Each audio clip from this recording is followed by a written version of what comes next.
یہ ترمذی میں روایت ہے جو آپ بیان کر رہے ہیں. یہ روایت اس طرح ہے, حضرت سلمان فارسی رضی اللہ تعالیٰ عنہ علیہ السلام کے بارے میں آتا ہے. اچھا یہ لفظ یاد رکھیں, ایک لفظ ہے سلیمان, سین لام یا میم الف نون, جو قرآن میں ہے, انہ من سلیمان و انہ بسم اللہ الرحمن الرحیم, حضرت سلمان علیہ السلام. ایک لفظ ہے سلمان, اس میں یہ نہیں آتی, اور سین لام میم الف نون, یہ ہے سلیمان جو پیغمبر ہیں, سلیمان ابن داود علیہ السلام. ایک لفظ ہے سلمان, وہ صحابی ہیں سلمان فارسی, جن کے مشورے سے خندق کھودی گئی تھی, ٹھیک ہے, نبی الاسلام کے لاڈلے ترین صحابہ میں سے. سلمان فارسی سے یہ روایت ہے کہ وہ کہتے ہیں کہ نبی الاسلام نے مجھ سے فرمایا کہ دیکھنا مجھ سے بغض نہ رکھنا ورنہ تم تباہ و برباد ہو جاؤ گے. تو حضرت سلمان فارسی نے کہا یا رسول اللہ, آپ کی وجہ سے اللہ نے ہمیں ہدایت دی, ہم آپ سے کیوں بغض رکھیں گے؟ تو آپ نے فرمایا جس نے عرب کے لوگوں سے بغض رکھا اس نے مجھ سے بغض رکھا. سر یہ کہانی ہے پوری, یہ قرآن و حدیث کے مزاج میں بیٹھتی نہیں ہے, ٹھیک ہے.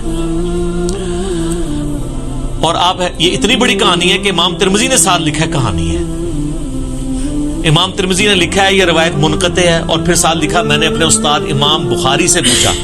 امام بخاری صحیح بخاری والے امام ترمذی ان کے شاگرد ہیں, تو میں نے اس حدیث کے بارے میں پوچھا تو انہوں نے بھی کہا یہ روایت منقطع ہے, یہ روایت ٹھیک نہیں ہے. امام ترمذی لکھ کے ساتھ لکھ رہے ہیں روایت صحیح نہیں ہے. یہ البانی یا شیخ زبیر علی زئی نے نہیں اس کو ضعیف کہا, امام ترمذی نے خود ضعیف لکھا ہے, اور امام بخاری کا قول بھی نقل کیا ہے. اتنی پکی دو مورے لگا کے بھی پھر بھی اگر ٹکر چلے تو گل وچ کوئی اور ہے. اور اگر آپ کہنے نہیں ہم وہ چلتا ہے تو سر پھر اس سے اگلی بات بھی چلتی ہے. اس سے آگے یہ فضائل عرب کے اوپر چیپٹر ہے, اس سے اگلا چیپٹر ہے عجم کے فضائل, وہ آپ بیان نہیں کریں گے. اور اس میں تو بخاری مسلم کی حدیثیں ہیں, وہ نہیں آپ بیان کریں گے. اس میں ایک جعلی روایت ہے, میں بتا دیتا ہوں. نبی علیہ السلام نے فرمایا کہ میں عرب سے زیادہ عجم کے لوگوں پہ اعتماد کرتا ہوں. روایت یہ بھی ضعیف ہے, یہ بھی ٹکر چلا دے تو پھر ایران اوپر چلا جائے گا, سعودی نیچے آ جائے گا, اگر ضعیف روایتوں پہ ہی چلنا ہے. اور جو صحیح حدیث اس چیپٹر میں وہ آپ کو بتا دوں عجم کے بارے میں, بخاری اور مسلم دونوں میں حدیث ہے. نبی علیہ السلام کے پاس حضرت سلمان فارسی بیٹھے ہوئے تھے. آپ نے فرمایا دین اگر سریا ستارے کی چوٹی پہ بھی ہوتا نا تو فارس کے لوگ, ایران کے لوگ وہاں سے بھی جا کے حاصل کر لیتے. حضرت سلمان فارسی کے بارے میں, کیونکہ سلمان فارسی ایران سے آئے ہوئے تھے, کتنے مذاہب انہوں نے بدلے تھے, آتش پرست تھے, پھر یہودی ہوئے, پھر عیسائی ہوئے, پھر مسلمان ہو گئے. نظام کو کہتے ہیں سب سے پہلے بریلویز ہوئے, دیوبندی ہوئے, پھر یہ ہوئے, پھر ہوئے, ہونا کہ کافر ہو جاؤ گے.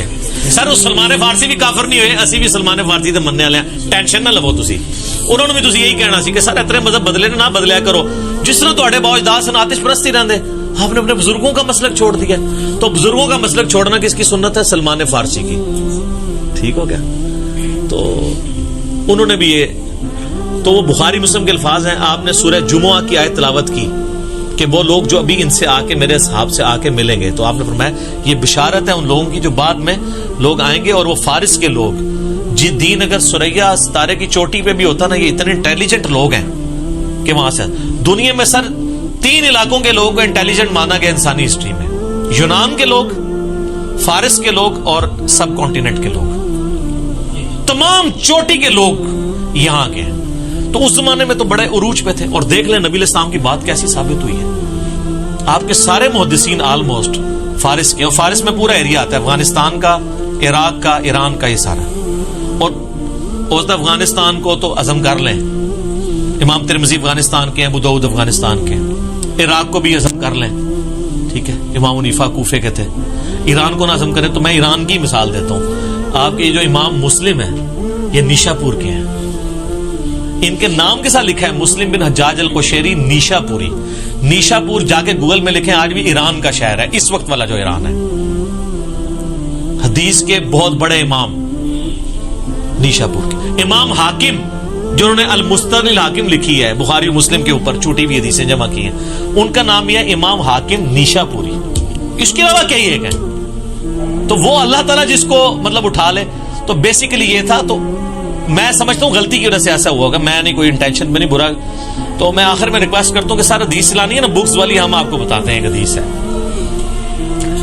وہ صحیح مسلم میں 240 نمبر حدیث ہے, ایران والی حدیث, لیکن ہے مسلم شریف ہے, اہل سنت کے امام ہے.